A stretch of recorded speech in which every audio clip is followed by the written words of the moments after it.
네, 일본이 후쿠시마 제1원전에서 나오는 고준위 방사성 오염수 100만 톤을 해양으로 방류하려 한다고 국제환경단체 그린피스가 지적했습니다.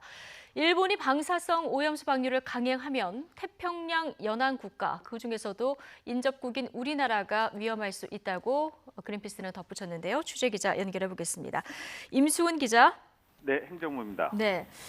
방사능 오염수 방류. 자, 그린피스의 전문가가 이 같은 내용을 국내 언론에 기고를 한 거죠?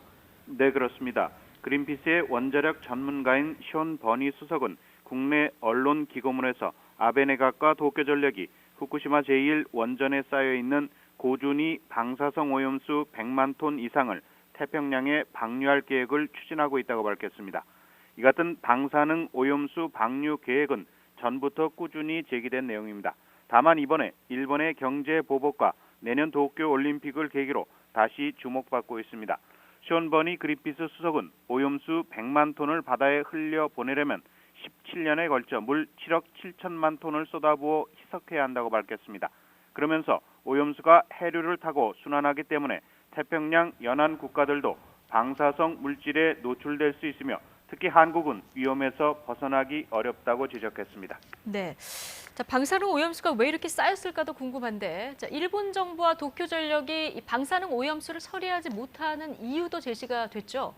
네, 그렇습니다. 숀 버니 수석은 기고문에서 후쿠시마 원자료 노심이 녹아내리면서 융용 핵연료, 즉 고준위 방사성 물질이 1000톤가량 생겼다고 밝혔습니다. 그리고 지하수가 원자로에 들어가 이 융용 핵연료에 노출되면서 고준위 방사성 오염수로 탈바꿈하는 탓에 100만 톤 이상의 고준위 방사성 오염수가 생겼다고 지적했습니다. 숀 버니 수석은 이어 아베 내각은 고준위 방사성 물질 트리튬을 제거할 수 있는 기술을 비싸다고 포기하고 오염수를 바다에 버리려 하고 있다고 비판했습니다. 또 국제해양투기 방지 협약이 있지만 일본 정부가 후쿠시마처럼 육상에서 방사성 오염수를 방출할 경우 막지 못한다고 덧붙였습니다. 즉 아베 내각이 방사성 오염수를 해양을 피해 땅에서 쏟아내 교묘히 국제 협약을 피해가려 한다는 지적입니다. 숀 버니 수석은 끝으로 후쿠시마 제1원전 오염수에 대해 아베 내각이 침묵하는 것은 용납할 수 없는 처사라며 고준위 방사성 오염수의 태평양 방류를 막아야 한다고 강조했습니다. 네. 자, 이렇게 우려만 나와도 인접 국가인 우리나라 걱정이 아닐 수 없는데요. 지금 정부는 어떤 입장을 갖고 있습니까? 네, 우리 정부는 일본의 방사능 오염수 방류에 대해서는 원칙적으로 반대한다는 입장을 고수하고 있습니다. 전임 김영춘 해수부 장관은 지난해 10월 국회 국정감사에서 이와 관련해 반대한다는 입장을 분명히 했습니다.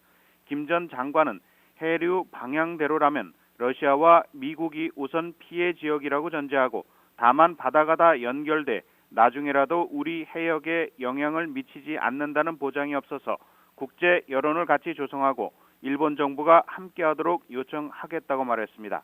현재 해양수산부는 후쿠시마 원전 방사능 오염 사태가 인접국에 막대한 영향을 끼치는 만큼 오염 정도와 향후 계획 등 정확한 정보를 일본 정부에 요구하고 있습니다. 또 후쿠시마 원전에 대한 한일 공동 조사 등도 요구하고 있지만 일본 정부는 여기에 응하지 않고 있습니다. 다만 원자력안전위원회는 후쿠시마 원전 사고를 계기로 우리 해역의 방사능 오염수 유입 여부를 정기적으로 측정하고 있습니다. 원안위 관계자는 아직 우리 해역에서 방사능 오염과 관련해 특이사항은 나타나지 않고 있다고 밝혔습니다. 앞서 지난 4월 WTO 상소기구는 후쿠시마 주변산 수산물 수입 금지 조치를 둘러싼 분쟁에서 한국에 승소 판정을 내렸습니다. 이에 따라 2013년 9월 후쿠시마현을 비롯한 인근 8개 현에서 잡힌 28개 어종에 대해 내려진 수입 금지 조치가 유지되고 있습니다. 일본이 방사능 오염수 방류를 강행한다면 일본산 수산물에 대한 수입 금지 조치가 확대될 가능성도 제기되고 있습니다. 지금까지 YTN 임수근입니다.